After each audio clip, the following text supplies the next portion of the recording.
Hi குட்டீஸ், welcome to பூபு channel. இன்னைக்கு நாம சிங்கமும் 4 பசுமாடுகளும் கதையை பார்க்கலாம் வாங்க. ஒரு அடர்ந்த காட்டில் சிங்கம் ஒன்று தனியாக வசித்து வந்தது.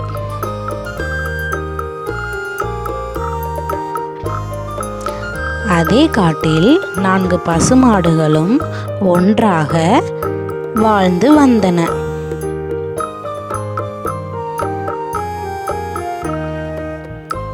நான்கு பசுமாடுகளும் காட்டில் எப்போதும் ஒன்றாகவே புல் மேய்ந்து கொண்டிருந்தன.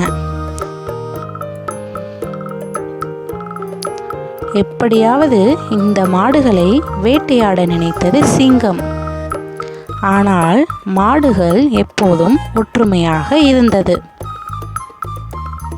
ஆனால் பசுமாடுகள் 4ம் எப்போதும் ஒன்றாகவே இருந்ததால் சிங்கத்திற்கு ஏமாற்றமே மிஞ்சியது. மாடுகளை பிரித்தால் மட்டுமே அவற்றை வேட்டையாடி உண்ண முடியும் என முடிவு செய்தது சிங்கம்.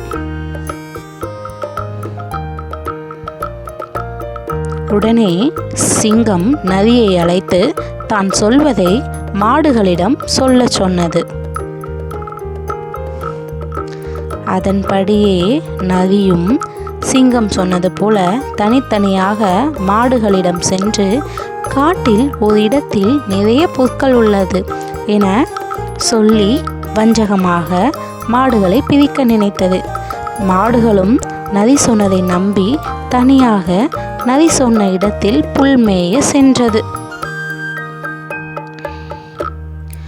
அப்படி மாடுகளும் புற்களை கண்ட மகிழ்ச்சியில் தனியாக புற்களை மேய்ந்து கொண்டிருந்தது. பாவம், மாடுகளுக்கு அங்கு சிங்கம் ஒளிந்து கொண்டிருந்த மாடுகளை ஒவ்வொன்றாக வேட்டையாடியது தெரியாது.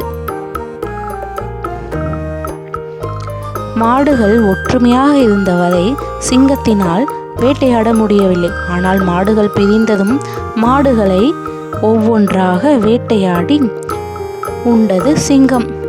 மாடுகளும் தெரியாமல் சிங்கத்திற்கு இரையானது.